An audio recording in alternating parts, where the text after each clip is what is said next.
All right, I have with me today Scott Ritter. There's a lot going on with new explosions coming out of Crimea.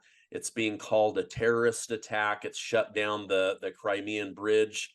So we definitely want to go through that. We also want to talk a little bit about what else is going on in the region. Scott Ritter, thank you so much for coming on today's show. Thank you very much for having me. Can you give my audience a little background? I know it's not even been 48 hours, but we have this terrorist attack that has happened on the bridge in Crimea. Can you give us a little bit of background, and then we'll discuss a little bit further what you think is going on with this attack? Well, certainly. I think, first of all, we have to focus on Crimea itself. It's a point of some contention. Crimea is historically a Russian territory. In the 1950s, Nikita Khrushchev, who was at that time the general secretary of the Communist Party of the Soviet Union and himself an ethnic Ukrainian, gifted Crimea to Ukraine. There's various stories about why that happened. Some people say that it dealt with contractual complexities, meaning that uh, entities that were in Ukraine who were trying to do business in Crimea, um, it just took too long for the contracts because one had to go through Moscow, the other through Kiev, and so to simplify this, they just simply made Crimea Kiev. Who knows? That's anecdotal, but the point is, the primarily ethnic Russian population of Crimea found itself in the Soviet Republic of Ukraine, which, given that the Soviet Union was run out of Moscow, wasn't the end of the world. But it became the end of the world for these people in 1991, 1992, when Ukraine became independent from the Soviet Union. And there, there began a long, decades long gradual ramping up of animosity between the ethnic Russians of Crimea and the Ukrainian government, whom they believed treated them poorly because of their ethnic Russian status. There was also tension between Ukraine and Russia over the Sevastopol naval base. This is the key to Russia's security posture in the Black Sea. It's where the Black Sea Fleet is based out of.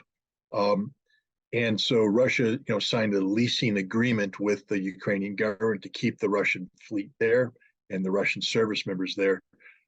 In 2014, there was a coup, a revolution, however you want to call it, in Kiev, where the pro-Russian government of Viktor Yanukovych was ousted by people who were aligned with Ukrainian nationalists, and they began to prosecute, some would say persecute, the ethnic Russians of Ukraine, including Crimea and the Donbass. Crimea declared its independence. Russian forces intervened, and within short order, Russia annexed Crimea into Russia. A move that has been rejected by the Ukrainians and by the West at large. Crimea is isolated from Russia, at least was at that time in 2014. And one of the things that the Ukrainians did is dam the canal that connects the Dnieper River with Crimea, a supply of fresh water that made Crimean agriculture and indeed made life in Crimea easier. They dammed it, cutting Crimea off from water, threatening to turn Crimea into a desert. And then it also isolated the people of Crimea. So Vladimir Putin ordered that a bridge be built. Now, people have been talking about building a bridge between Crimea and the Krasnodar region in southern Russia for some time now, but it's been deemed to be one of the more difficult engineering feats. Putin ordered it done, and it was done within a very short order. Russia built a very impressive bridge. I actually drove over it in May when I went to Crimea on my book tour. It's an impressive structure, and they creating connectivity now. So now there's a direct link between Crimea and Russia itself.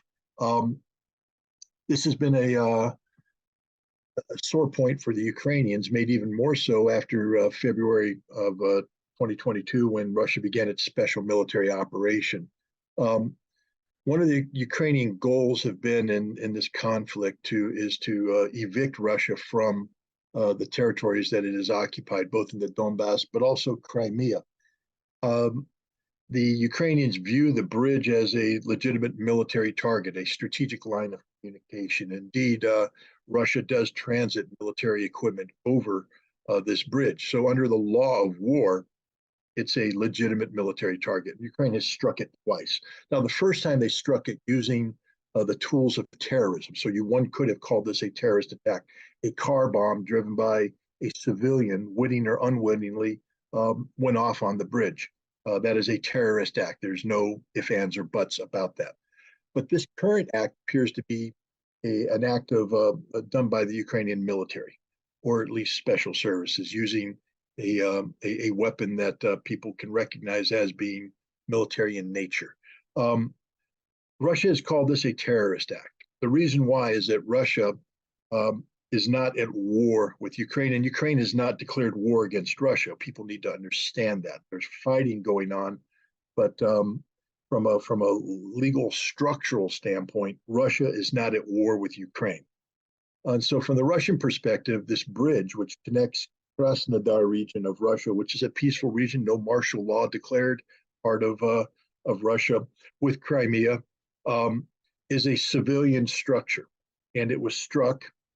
Two civilians died, and they call this a terrorist act. From the Ukrainian perspective, it's a legitimate military target. What's of significance here is that the Ukrainians, by attacking this bridge, may have pushed Russia to a point where it reconsiders its approach. As bad as things look in Ukraine towards the Ukrainian government, Ukrainian people, people need to understand this. Russia is not treating and has not treated Ukraine as a nation that it's at war yet, meaning that there's a lot of things that are allowed to continue to happen in Ukraine that would not happen if Russia was at war with Ukraine. And by attacking this bridge, the Ukrainians may have actually created some political impetus to push Russia over the edge and start considering actions that up until now it has not been willing to undertake, like dropping strategic bridges across the Dnieper River, dropping bridges and shutting down tunnels that connect Ukraine with Romania, with Hungary, with Poland. These critical infrastructure items, which under war would have been bombed on day one. I'm just telling you, as an American who participated in targeting Iraq during Desert Storm, I know that which of I speak. And if this was a conflict with the United States attacking Ukraine, all of these targets would have been dropped by now. Russia hasn't touched them, and it's greatly facilitated the Ukrainians' ability to transit NATO equipment across the border to the front lines. So, from a military standpoint, it makes no sense why Russia has kept these bridges up, why Russia has allowed certain things to happen. But the reason is political, that Russia is not at war with Ukraine. So therefore, it is limiting that which it bombs to the immediate, the direct impact on the battlefield, not the overall impact on Ukraine. But this attack against the bridge may change that. Okay, thank you. I appreciate that. I read this morning that this bridge is a big source of pride for Vladimir Putin. It Yep. was a big connector. They worked very quickly, as you said. It was an architectural feat. Do you think the attack on this is more of trying to shut down the region, or is this a televised attack on Putin's ego and something that he loves? What are your thoughts on that? And then let's go a little bit deeper on the actual attack.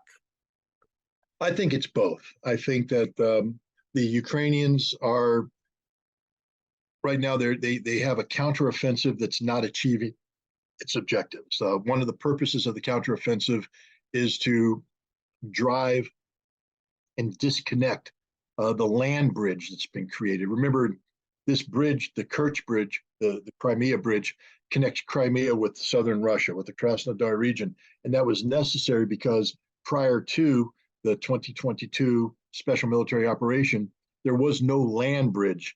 You couldn't drive from Crimea to Russia without going through Ukraine.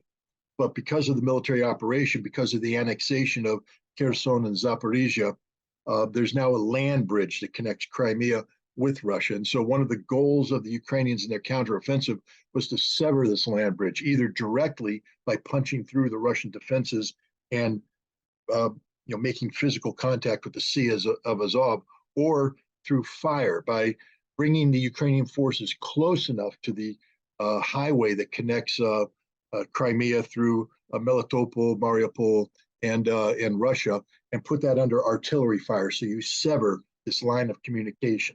And that's critical for starving the Russian forces that are currently in the Kherson Zaporizhia area.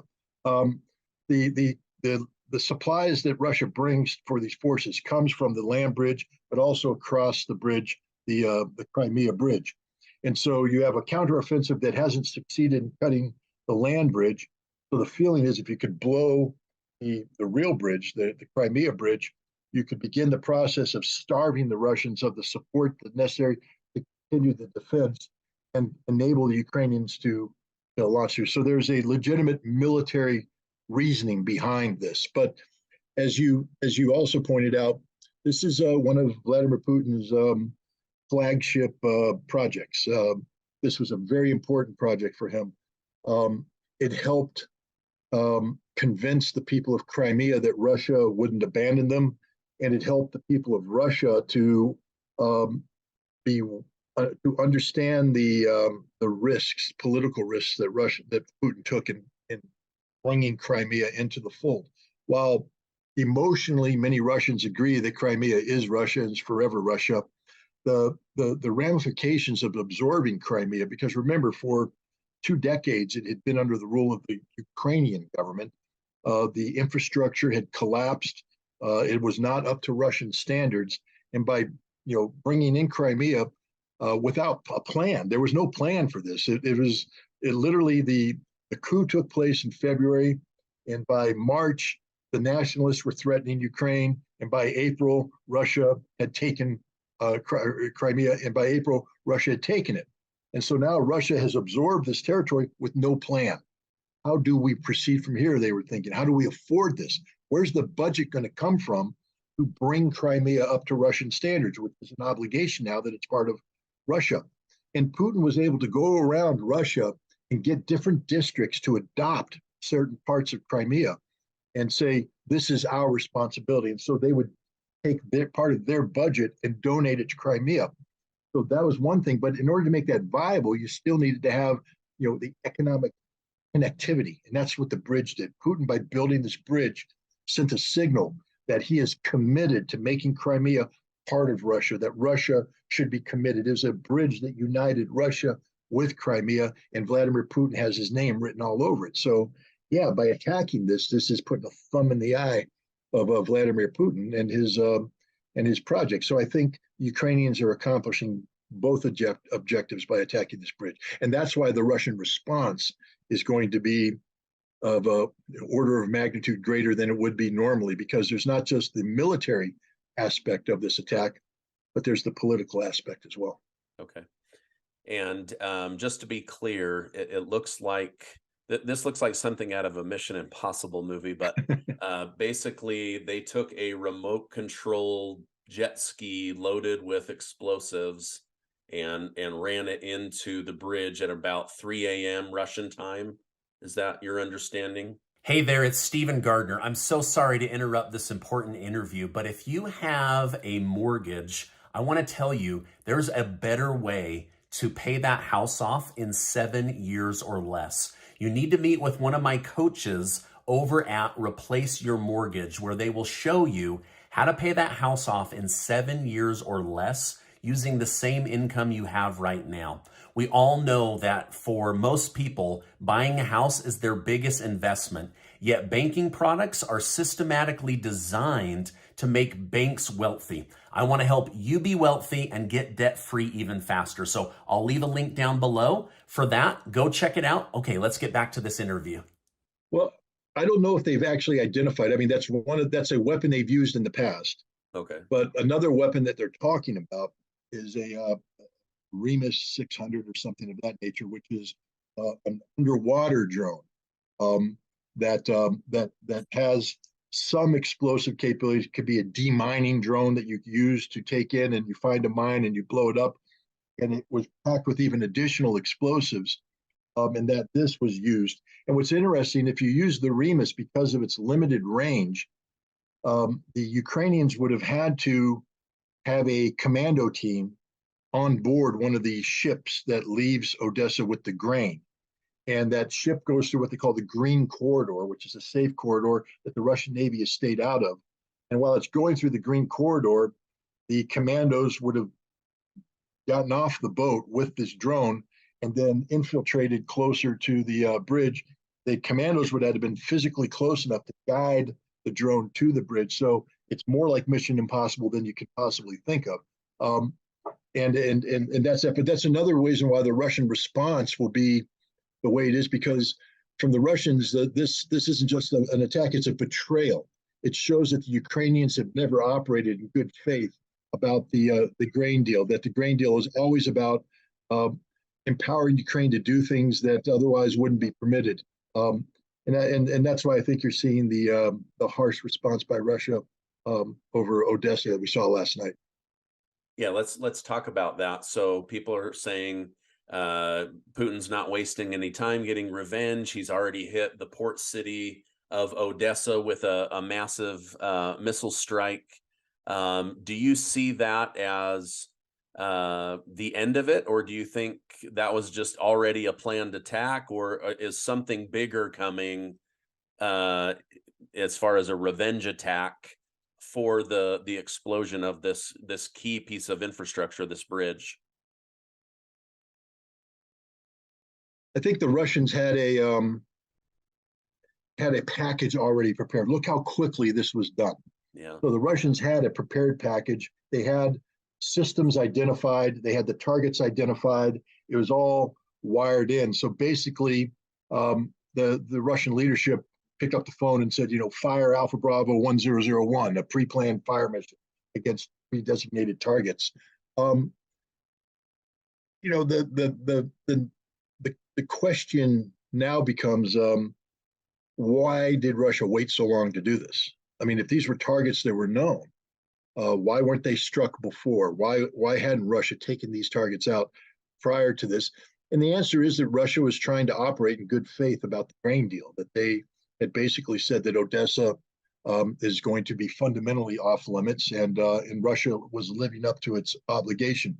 This is a signal now that Russia's done with the grain deal, that they're going to start to view Odessa as a target. I don't think that this represents the end of the targeting. I think that there are other targets that have yet to be developed. For instance, those who planned this attack, those who carried out this attack. Russia is going to have to be more specific about who they were, and then Russia is going to find them and bring death and destruction upon them. I also think that Odessa's days of sleep-filled nights are over. I think you're going to see Russia seeking to make sure that Odessa cannot be used as a platform to continue attacks. The drone attacks are not only prepared and planned from Odessa, but for instance, last night, there was a drone attack, the sea drone. There was an air drone attack. 32 airborne drones were launched by Ukraine from bases around Odessa against Crimea. All 32 drones were shot down. But from the Russian perspective, Odessa has become a launching pad of attacks against Crimea. And I think you're going to see Russia seeking to apply military solution to that problem, to eliminate Odessa as a source of continued military attacks against Crimea. Okay. Now, is this an eye for an eye attack where it's like, hey, you're hitting our coastal town with access to the Black Sea, so now we're hitting you? Or do you think that they've been holding back, like you mentioned, till the grain thing was off? Or do you think because of the prior bridge attack that they've just been waiting, hey, if they hit us again, we're gonna let them know that was a bad move? It, like you say, it does seem pre-calculated, and they were prepared. Otherwise, they couldn't have launched this as quickly as they did. I don't think it's an eye for an eye. I don't think Russia plays the eye for an eye game. Russia's intent is to prevail in this conflict, and so they will hit the targets necessary to achieve their military and political objectives. I do believe that in the aftermath of the first attack against the bridge, that Russia prepared a pre-planned counterstrike that's updated continuously. That one of the jobs of the Russian intelligence officers, people who would, like myself, would have been to look over Odessa and say, okay, oh, look, they just put more fuel here. Let's upgrade that target. Let's make sure we have a cruise missile designated for that. Oh, look, they did this, they did that, they did this. And you build the target deck. You can say, oh, they're no longer doing this here. Let's take that off the target deck. And you keep the target deck updated so that it's relevant. And in doing so, you always allocate a weapon system to it. And so they had the pre-planned mission already in place, and that was done. But it's not an eye for an eye. I think it was definitely retaliation for the attack, but I also believe that there will be continued retaliation. I think that Russia is not going to be in the business of attacking, stopping, letting them attack the bridge again, attacking, stopping, letting them attack the bridge again. I think Russia's in the business of they're never going to attack the bridge again. And so they're going to do whatever it takes to prevent a repeat of what just happened. Okay, sounds like you and I will be talking about Odessa here in the future. Well, one more question, then I want to switch gears with the interview. I've been reading, I don't know if you've seen or heard anything, but out of British media, I've been reading that some of these new shadow missiles that can go upwards of 600 miles an hour that were given to Ukraine by the United Kingdom could be used as future attacks to destroy the Crimea bridge, more than just damage it, one side of the highway there, to take it out. Have you heard anything like that, or is this just war propaganda coming out of England? Well, my understanding is that they've already tried that. Okay. That Storm Shadow missiles have been fired at the Crimea bridge, but that Russian air defense has been effective in shooting them down and preventing them from reaching their target. But there's no doubt that the Storm Shadow missile has the capability of striking the bridge, and if it hits the bridge in the right place, could drop the bridge.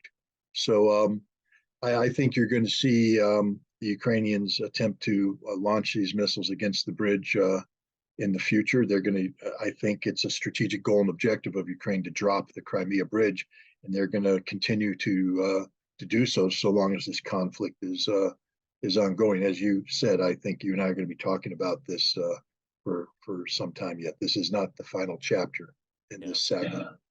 Yeah, if Russia's air defense is successfully taking out even the shadow missiles, this could be the reason why the bridge was attacked either by a drone or an underwater drone or a remote controlled Sea-Doo loaded with explosives, because it would be able to get past those air defense systems.